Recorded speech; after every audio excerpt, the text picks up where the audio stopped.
அவன் செஞ்ச ஒரே ஒரு பாவம், குற்றம் எல்லா மனுஷர் மேலையும் ரூல் பண்ணுச்சு. இதை கொண்டு போயிட்டாங்க கிறிஸ்தவர்கள் உலகமெங்கும். எதை கொண்டு போக மறந்துட்டாங்கன்னா, அதுபோல இயேசு செஞ்ச ஒரே நீதி நம்ம எல்லார் மேலையும் கிரியை செய்து கொண்டு இருக்கிறது, நம்மை ஆசீர்வதித்து கொண்டு இருக்கிறது, நம்மை சுகமாக்கி கொண்டு இருக்கிறது, நம் பூட்டப்பட்ட கதவுகளை திறந்து கொண்டு இருக்கிறது, நம்முடைய சரீரத்தை ஆரோக்கியமாக்கி கொண்டிருக்கிறது, நம்முடைய சிந்தனையை மறுரூபமாக்கி கொண்டிருக்கிறது என்கிற விஷயங்கள் எல்லாம் தானாக நடந்து கொண்டிருக்கிறது.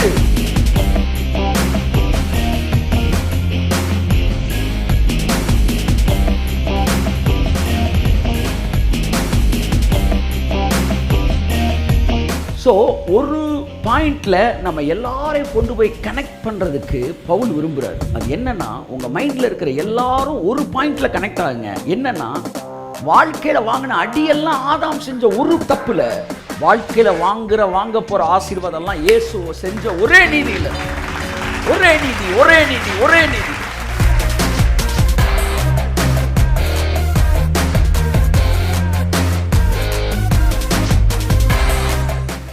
ஏதோ நேத்து பண்ண ஜெபம், முந்தா நேத்து பண்ண ஜெபம், போன வாரம் பண்ண ஜெபம், அடுத்த வாரம் செய்ய போற நீதி, முந்தா நேத்து போய் பேசாம இருந்தது என்கிற மல்டி ரைச்சஸ்னஸ் கிடையாது, அல்லது மல்டி சின்னும் கிடையாது.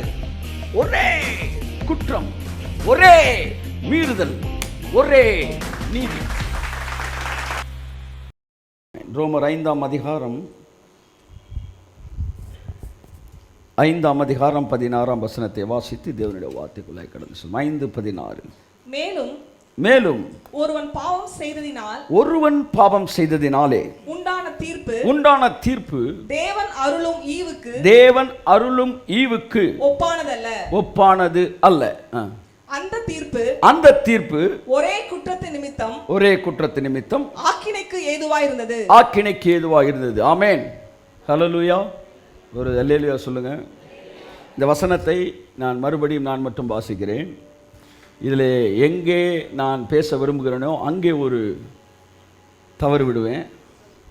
அந்த தவறை நீங்கள் என்ன செய்யணும்? கரெக்ட் பண்ணணும். நீங்கள் கரெக்ட் பண்ண உடனே மெசேஜ் ஆரம்பிச்சிடும். ஆமென். ஆமாம், இதுதான் சரியானது அப்படின்னா உங்கள் யார் கண்ணிலையும் படாது. எது சரியாக பதிய வைக்கணுமோ அதை தப்பாக செய்யணும். ஏன்னா மனுஷனுடைய இருதயம் தப்பத்தான் பார்க்கும், குறையத்தான் பார்க்கும். அதனால் இப்போ நான் அதை எடுத்து அதையே ஆவியானவர் யூஸ் பண்ணிக்கிறார். இப்போ எங்கே நான் தப்பு விட்டேனே கண்டுபிடிச்சிருவீங்களே, அப்போ மறக்கவே மாட்டீங்க. அப்போ சொல்ல வேண்டியெல்லாம் தப்பாக அங்கனுக்குள்ளே சொல்லி கரெக்ட் பண்ணால் இன்றைக்கி இத்தனை தப்பு பண்ணாரியா. Okay, let's read it again. நான் வாசிக்கிறேன். மேலும் ஒருவன் பாவம் செய்ததினால் உண்டான தீர்ப்பு தேவன் அருளும் ஈவுக்கு ஒப்பானதல்ல. அந்த தீர்ப்பு ஒரு குற்றத்து நிமித்தம் ஆக்கினைக்கு ஏதுவாய் இருந்தது. எங்கே தப்பு விட்டேன்? ஒரு குற்றத்து நிமித்தம். அந்த தீர்ப்பு ஒரு குற்றத்து நிமித்தம் ஆக்கினை தீர்ப்புக்கு ஏதுவாய் இருந்தது. சொல்லுங்க. அந்த தீர்ப்பு ஒரு குற்றத்து நிமித்தம் அல்ல, ஒரே குற்றத்திற்காக ஆக்கினைக்கு ஏதுவாய் தீர்க்கப்பட்டது. ஸோ ஒரே குற்றம். எல்லாம் சொல்லுங்க. ஆதாம் செய்தது, சொல்லுங்க, ஒரு குற்றம் அல்ல, ஒரே குற்றம். கை தட்டுங்க அவருக்கு. He want to emphasize. Pavul இந்த இடத்துல அதை எம்பசைஸ் பண்ண விரும்புகிறாரு. அதனால அந்த ஒரே என்கிற வார்த்தையை பயன்படுத்துகிறார். ஏன்னா அவர் வேற எங்கேயோ வராரு, அது உங்களுக்கு தெரியும். கைத்தறி வருது அவருக்கு. ஒரே குற்றத்தின் நிமித்தம், ஒரே குற்றத்தின் நிமித்தம். அது என்னங்க குற்றம்? சொல்லுங்க. ஆதாம் பழத்தை புசித்தான். நேற்று கூட நான் ஒரு பழம் புசித்தேன். என்ன வாழைப்பழம்? நேந்திர வாழைப்பழம். நம்ம சாப்பிட்டதுக்கு அவங்க சாப்பிட்டதுக்கு நிறைய வித்தியாசம் இருக்குது. அதை இன்னொரு நாள் பார்ப்போம். ஆதாம் பழத்தை புசித்த அந்த ஒரு குற்றத்தின் நிமித்தம் என்று சொல்லாமல் ஒரே குற்றத்தின் நிமித்தம் நாம் எல்லோரும் ஆக்கினைக்குள்ளாய் தீர்க்கப்பட்டோம். நம் வாழ்க்கையின் அத்தனை பிரச்சனைகளுக்கும் காரணம் சொல்லுங்க, கையை காட்டி சொல்லுங்க, நல்லா சொல்லுங்களேன். ஒரு குற்றம் அல்ல, ஒரே குற்றம். மறுபடியும் வாசிப்போம் 18வது வசனம். ஆகையால் ஒரே மீறுதலினாலே, ஒரே மீறுதலினாலே. மறுபடியும் சொல்றான், நல்லா நீங்க கவனிக்கணும். நம்ம வாழ்க்கை எதோடு தொடர்புடையது? ஒரே. கையத்தட்டு. ஒரே ஒரே ஒரே. we are connected with the word ஒரே. இந்த ஒரேன்ற வார்த்தையை நீங்க புரிஞ்சுக்கிட்டீங்கன்னா நீங்கள் இளைப்பாறுதலில் பிரவேசிச்சிட்டீங்க. சாரே, நீங்க இளைப்பாறுதலில் பிரவேசிச்சிட்டீங்க. இந்த ஒரேன்ற வார்த்தையை புரிந்து கொண்டால் உங்கள் வாழ்க்கை மறுரூபமாக ஆரம்பிக்கிறது. ஆமென். வாசிங்க. ஆகையால் ஒரே மீறுதலினாலே, ஒரே மீறுதலினாலே எல்லா மனுஷருக்கும் ஆக்கினைக்கு ஏதுவான தீர்ப்பு உண்டானது போல ஒரே நீதியினாலே, ஒரே நீதி. கையத்தட்டே. ஒரே. நல்லா தட்டணும் சார், நல்லா கையை தட்டுங்க, அப்பதான் நீங்க கொடுக்கணும். ஒரே ஒரே ஒரே நீதியினாலே. மறுபடியும் இந்த வார்த்தையை பயன்படுத்துறாரு. ஏன்னா உன் மனசுல இது பதியணும். ஏதோ நேத்து பண்ண ஜெபம், முந்தா நேத்து பண்ண ஜெபம், போன வாரம் பண்ண ஜெபம், அடுத்த வாரம் செய்ய போற நீதி, முந்தா நேத்து போய் பேசாம இருந்தது என்கிற மல்டி ரைச்சியஸ்னஸ் கிடையாது, அல்லது மல்டி சின்னும் கிடையாது. ஒரே குற்றம், ஒரே மீறுதல், ஒரே நீதி. கைத்தறி அவ்வளவுதான். The whole Old Testament, it lies on the ஒரே குற்றம். The whole New Testament, it stands on the ஒரே நீதி. கையை தட்டுங்க, அவ்வளவுதான். ஆமென். Praise God. Hallelujah. So ஒரே குற்றம், அதை மறந்துடவே கூடாது. Which is the ஒரே குற்றம்? சொல்லுங்க. ஆதாம் பழத்தை. Which is the ஒரே நீதி? இயேசு சிலுவையிலே மரித்தார். ஒரே நீதி. இப்ப என்னன்னா, இந்த ஒரே மீறுதலினாலே, வாசிங்க இந்த வசனத்தை. ஒரே மீறுதலினாலே, ஒரே மீறுதலினாலே எல்லா மனுஷருக்கும், ஒரே மீறுதலினாலே அந்த ஒரு மனுஷனுக்கு அக்கினிக்கு ஏதுவான தீர்ப்பு உண்டாகவில்லை. ஒரே மீறுதலினாலே எல்லா மனுஷருக்கும், கை தட்டுங்க, அக்கினிக்கு ஏதுவான தீர்ப்பு உண்டானது. ஆமென். ஒரே நீதியினால், ஒரே குற்றத்தினாலே. அப்ப ஆதாம் ஒரே பாவம் செய்தான். அந்த ஒரு பாவம் அவனை பாதிக்கவில்லை, எல்லா மனுஷரையும். எத்தனை பேர் இதை நம்புறீங்க? நீங்க நம்புவீங்கன்னு எனக்கு நல்லா தெரியும். ஏன்னா கடந்த காலத்தில் இதைத்தான பிரசங்கம் பண்ணாங்க. உலகமெங்கிலும் போய் ஒரே நீதியை, அதை அடுத்து பேசுறேன் நான். இவங்க பண்ண வேலை இந்த ஒரே குற்றத்தை மூளை முடுக்கலாம் சொல்லிட்டாங்க. என்னன்னா எல்லாத்தையும் கொண்டு போய் ரீச் பண்ணிட்டாங்க சார். அந்த ஒரு பாயிண்ட்ல கொண்டு போய் உலகத்தை இணைச்சிட்டாங்க. அதான் நான் சொல்ல வரேன். ஒரே குற்றம் அந்த ஒரு மனிதனுக்கு அக்கினி தீர்ப்புக்கு ஏதுவான நீதியை கொடுக்கவில்லையா? அந்த ஒரு குற்றம் எல்லா மனுஷருக்கும் ஆக்கினைக்கு ஏதுவான தீர்ப்பை உண்டாக்கியது போல. கைத்தட்டுங்க. போல. This is the conjunction. This is the connecting word which gives you the full meaning of this verse. இதுல முக்கியமான வார்த்தை என்ன தெரியுமா? சொல்லுங்க. போல. சொல்லுங்க. Come on, say போல. அது போல ஒரே குற்றம் எல்லா மனிதருக்கும், குற்றம் செய்யாத எல்லோருக்கும் அக்கினி தீர்ப்புக்கு ஏதுவாக உண்டானது போல இயேசு சிலுவையில் செய்த ஒரே நீதியினாலே. கையை தட்டுங்க எல்லாரும் நல்லா. ஆமென். ஔரபல சங்குரி மினமதியங்கோ.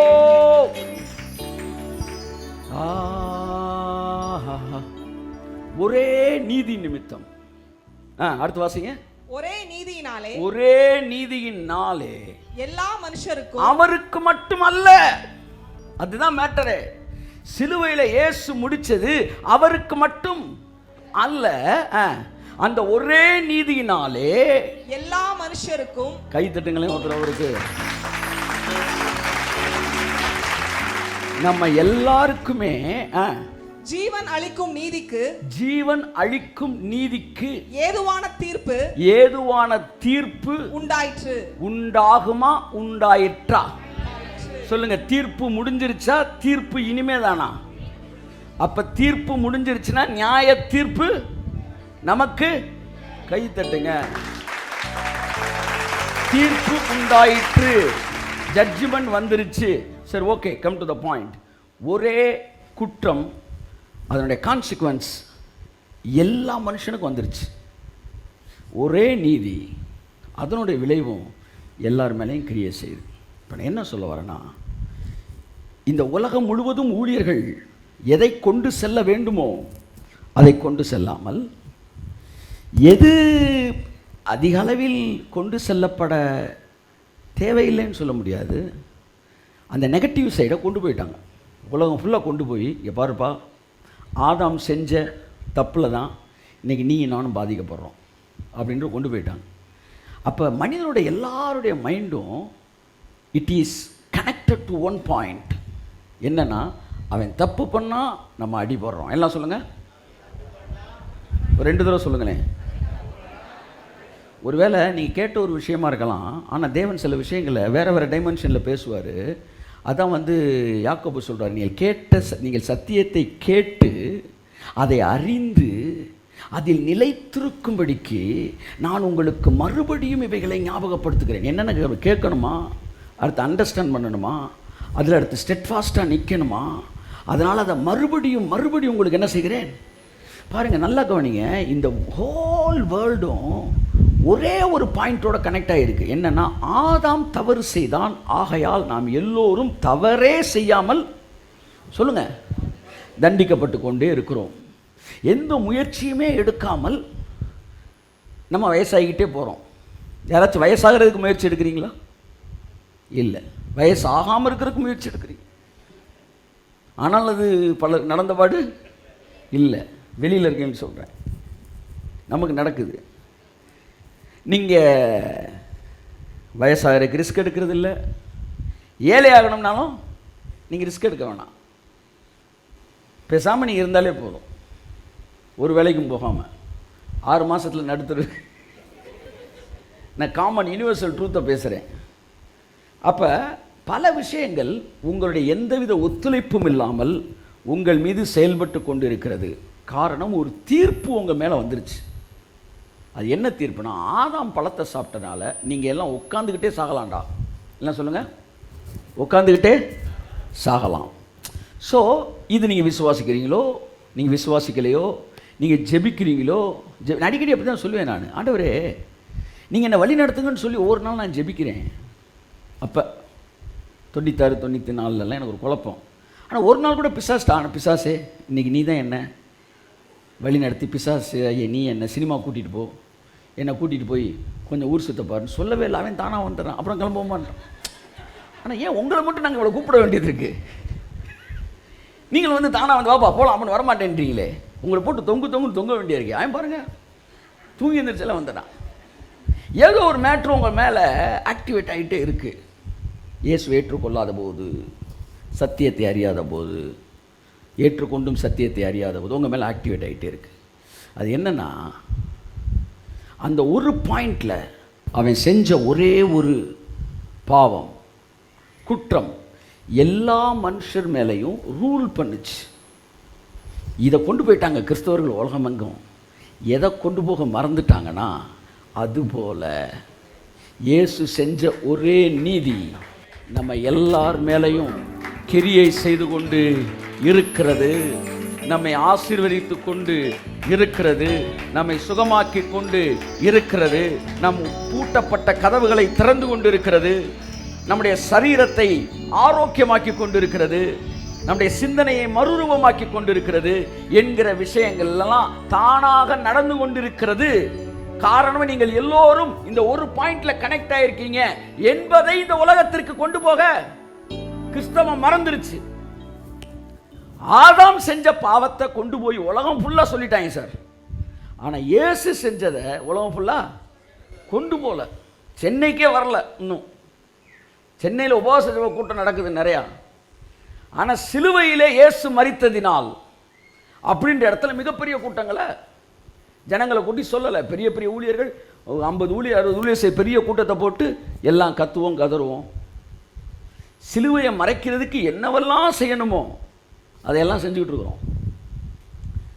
ஒரே குற்றத்தில் கனெக்ட் பண்ணல இந்த உலகத்தை எல்லாரையும் கூப்பிட்டு என்ன சொல்லிட்டு, ஆதாம் செய்த பாவத்தினால் நீ ஆனாம் சொன்ன அளவுக்கு இயேசு இயேசுன்னு சொல்லியிருந்தீங்கன்னா இந்த உலகம் டிரான்ஸ்ஃபார்ம் ஆயிருக்கும். ஆமென், பிரைஸ் காட், ஹல்லேலூயா. ஸோ என்னன்னா, ஆதாம் செஞ்சா தண்டனை உனக்கு அப்படின்றத சொல்லி கொடுத்த கிறிஸ்தவம், இயேசு செஞ்சா ஆசீர்வாதம் உனக்கு அப்படின்றத இந்த உலகத்துக்குள்ளே கேரி அவுட் பண்ணி கடைசி வரை கொண்டு போகல. அதனால் ஆதாம் தப்பு செஞ்சால் தண்டனை மட்டும் எனக்கு, இயேசு நல்லா வாழ்ந்து சிலுவையில் செத்தார்னா அது ஆசீர்வாதம் மட்டும் எனக்கு கிடையாது. நான் நல்லா வாழ்ந்தா தான் எனக்கு ஆசீர்வாதம். நான் அடி வாங்குறதுக்கு எந்த தப்பும் பண்ணவே வேண்டாம். ஆனால் ஆசீர்வதிக்கப்படுறதுக்கு எல்லா நன்மையும் பண்ணணும். ஒன்றே ஒன்று தெரிஞ்சுக்கங்க, if you know the connecting point or the focusing point through which you are going to be blessed or being blessed, the world will be transformed very soon. அது ஒன்றை நீங்கள் புரிந்து கொண்டால், என் அன்புக்குரியவர்களே, திரும்ப அந்த வசனத்தை வாசித்து நாம் அடுத்த செய்தியின் மையப்பகுதிக்கு நேராக கடந்து செல்வோம். ஓகே? ஆகையால் ஒரே மீறுதலினாலே எல்லா மனுஷருக்கும் ஆக்கினைக்கு ஏதுவான தீர்ப்பு உண்டானது போல, ஓகே, ஒரே நீதியினாலே எல்லா மனுஷருக்கும் ஜீவனை அளிக்கும் நீதிக்கு ஏதுவான தீர்ப்பு உண்டாயிற்று. என்ன பவுல் இங்க விரும்புறார், அதை எழுதும்போது ஒரு மனசுல என்ன இருந்துச்சுன்னா, he wants the people to know the power of that one act. ஜனங்கள் எல்லாருக்கும் அந்த ஒரே ஒரு செயலுடைய வல்லமை தெரியணும் அப்படின்னு பவுல் விரும்புகிறார். இயேசு, அதாவது ஆதாம் செய்த பாவத்தின் அந்த ஒரே குற்றத்தின் வல்லமையை நீ நல்லா புரிஞ்சுக்க. அது உனக்கு நல்லா அந்த உலகத்தில் தெரியுது. அந்த ஒரு செயலுடைய வல்லமையை நீ புரிஞ்சுக்கிட்ட இல்லை, அதே மாதிரி அவருடைய நோக்கம் என்னன்னா, இயேசு செய்து முடித்த அந்த ஒரே செயலினாலே நாமும் நம்முடைய சந்ததியும் வாழ்நாள் எல்லாம் ஆசீர்வதிக்கப்பட முடியும் என்பதைத்தான் இந்த வசனங்கள் மூலமாய் அவர் சொல்ல வருகிறார். The nutshell in the bottom line of this passage is, நீங்க எல்லாரும் உங்க வாழ்க்கையின் ஆசீர்வாதத்துக்கு அந்த ஒரே பாயிண்ட்ல கனெக்ட் ஆயிருங்க. அவர் செஞ்சு முடிச்ச அந்த ஒரு வேலையோட வல்லமையை மட்டும் நீ புரிஞ்சுக்கிட்டீன்னா உன் வாழ்க்கை இப்ப இருக்கிறதை பார்க்கலாம் 1000 மடங்கு அதிகமாய் ஆசீர்வதிக்கப்படும். ஆமென். அதனால மனுஷனுக்கு அந்த ஒரு செயல்பாட்டோடைய வல்லமை தெரியாததினாலே அவனுக்கு பவுல் என்ன செய்யறாருன்னா, ஆதாம் செஞ்ச அந்த ஒரு செயல்பாட்டின் கெடுதியை சொல்லி, அது எப்படி 4000 வருஷம் ஆனாலும் அது ஸ்டாப்பே ஆகாமல் அது சஸ்டெயின் ஆகிட்டே இருக்கிறது உண்மைனா, இயேசு முடித்த இந்த 2000 வருஷமும் அது உன் மேலே வேலை பார்த்துக்கிட்டு தான் இருக்கு என்பதை புரிய வைப்பதற்குத்தான், அதாவது the power of that one act, அந்த ஒரே செயலின் வல்லமையை நீ புரிந்து கொள்ள வேண்டும் என்று பவுல் விரும்புகிறார். இப்போ நம்ம மைண்ட் எல்லாம் எங்கே தெரியுமா இருக்கு? நம்ம நீதி, நம்ம பரிசுத்தம், நம்ம ஜெபம், நம்ம வாழ்க்கை உயர்வு தாழ்வு, நம்ம செஞ்ச பாவம், நம்ம செஞ்ச அக்கிரமம், நம்ம செஞ்ச நல்லது, ஏகப்பட்ட இடங்களில் சிதறி கிடக்குது. இது பிசாசின் தந்திரம். ஆனால் உண்மை என்னவென்றால், நாம் எல்லோருடைய நல்வாழ்வும் அந்த ஒரே செயலில் தான் இருக்கிறது. இயேசு செய்து முடித்த அந்த ஒரு செயலின் வல்லமையினாலே நான் இரவும் பகலும் ஆசீர்வதிக்கப்பட்டு கொண்டு இருக்கிறேன். ஆமென், ஆமென், ஆமென். ஆகவே நீங்கள் இந்த ஒரு செயலின் வல்லமையை நம்ம ஒவ்வொருத்தருமே இந்த செயலின் வல்லமையை, இந்த குரூசிஃபிக்ஷனுடைய வல்லமையை, அந்த ஒரே ஒரு செயலின் வல்லமையை நாம் புரிந்து கொள்வோம் என்றால் இந்த உலகம் மறுரூபமாக ஆரம்பித்துவிடும். ஸோ உங்களை அந்த உங்களை ஃபோக்கஸிங்குள்ளே கொண்டு போகாதபடி பிசாசு என்ன செய்கிறான்னா உங்களை டைவர்ட் பண்ணுறான். இப்போ சூரிய ஒளி இருக்குது, இந்த இடம் முழுவதும் பரவி இருக்கிறனால அது வேறு மாதிரி இருக்குது. ஆனால் லென்ஸில் அது எல்லாத்தையும் ஒரு இடத்துல குவிக்கும்போது அது ஒரு பேப்பரவே தீப்பிடிச்சு எரிய வச்சு, இப்போ ஒன்றும் இல்லை, ஒரு பெரிய பஞ்சு குடோனுக்குள்ளே போய் அங்கே வெயில் இருக்க தான் செய்யாது. ஆனால் நீங்கள் வந்து அது ஒரு லென்ஸில் அதை குவிச்சு ஒரு சின்ன பஞ்சில் குவிச்சிட்டிங்கன்னா கொஞ்சம் நேரத்தில் குவிக்கப்பட்ட அந்த ஒளி ஃபுல்லாக எரிச்சிடும். நம்முடைய மனது எல்லாம் இப்போ பலதரப்பட்ட நீதியில் கனெக்ட் ஆகிருக்கு. ஆனால் உண்மை என்னவென்றால் நம்முடைய எண்ணங்கள் எல்லாம் சிலுவையில் செய்து முடித்த அந்த ஒரே செயலினாலே எல்லா மனுஷருக்கும் ஜீவனை அளிக்கக்கூடிய தீர்ப்பு உண்டாகிவிட்டது என்கிற இடத்தில் உங்கள் மனது இணைக்கப்பட்டு விட்டால் உங்கள் வாழ்க்கையோட எல்லா ஆசீர்வாதத்துக்கும் சிலுவையில் இயேசு செஞ்ச அந்த ஒரே ஒரு செயல் போதுமானது. கை தட்டுங்க அவருக்கு. போதுமானது, போதுமானது, போதுமானது. இயேசு சிலுவையிலே செய்து முடித்த அந்த ஒரே ஒரு செயல் உங்கள் வாழ்க்கையின் அத்தனை ஆசீர்வாதங்களை நீங்கள் அனுபவிப்பதற்கும். சொல்லுங்களேன், நல்லா சொல்லுங்களேன். கரங்களை தட்டி கர்த்தருக்கு நன்றி சொல்லுவோம். வாழ்நாளெல்லாம் நாம் பாவத்தை அனுபவிப்பதற்கு, இந்த உலகம் துன்பத்தை அனுபவிப்பதற்கு, 800 கோடி பேர் மரணத்திற்குள்ளாய் போவதற்கு ஆதாம் செய்த ஒரே ஒரு குற்றம் போதுமானது என்றால், இயேசு சிலுவையிலே செய்து முடித்த அந்த செயல், அந்த ஒரே ஒரு செயல் நானும் என் சந்ததியும் உட்கார்ந்து அனுபவிக்கிறதுக்கு போதுமானது. ஒரே குற்றத்தின் நிமித்தம் தானே நாம் பாதிக்கப்பட்டோம். அதனால் அந்த ஒரே நீதி நிமித்தம் நாங்கள் ஆசீர்வதிக்கப்படுகிறோம். டெய்லி போய் ரெனியூ பண்ணிக்கிட்டு இருந்தீங்களா? சொல்லுங்க. ஆதாம் செஞ்ச குற்றத்தை ரெனியூ பண்ணீங்களா? எவனும் ரெனியூ பண்ணல. அதுக்கு ஒரு பவர் இருக்கு, அது வேலை பார்த்துக்கிட்டே இருந்துச்சு. யார்கிட்ட? அவனுடைய பிள்ளைகளிடத்தில். எந்த பிரமாணம் வேலை செய்தது? சந்ததி பிரமாணம், வித்தின் பிரமாணம் வேலை செய்தது. என்னன்னா முதல் அதிகாரத்தில் சொன்ன அது தன் தன் ஜாதியின் படி கனி கொடுக்கும். விதையை தருகிற கனி கொடுக்கும். புளியம்பழம் புளியம்பழத்தான் கொடுக்கும், மாம்பழம் மாம்பழத்தான் கொடுக்கும். அப்படியே ஆதாம் பாவத்தில் விழுந்தபடியினால், அந்த தண்டனை அவன் மீது வந்தபடியினால், அவனுக்கு கீழே இருக்க எல்லாருமே பிள்ளைகள்லாம் தண்டனைக்குள்ளே வந்துட்டாங்க. நான் சொல்ல வருகிற விஷயம் என்றால் இது தெரிஞ்ச விஷயம்தான். ஆனால் எல்லாரும் தண்டிக்கப்படுறதுக்கு எல்லாரும் பாவம் செய்ய வேண்டிய அவசியமே இல்லை. ஆதாம் ஒருத்தன் பாவம் செஞ்சதே போதும். நம்ம வாழ்க்கையில் பாவம் செய்யாமலே தண்டனை அனுபவிக்கலாம். எத்தனை பேர் ஏற்றுக்கிறீங்க? உண்மை அது இல்லை சார். நான் உங்கள்கிட்ட ஒரு கேள்வி கேட்குறேன். நீங்கள் செஞ்ச பாவத்துக்கு தண்டிக்கப்படுறீங்களா?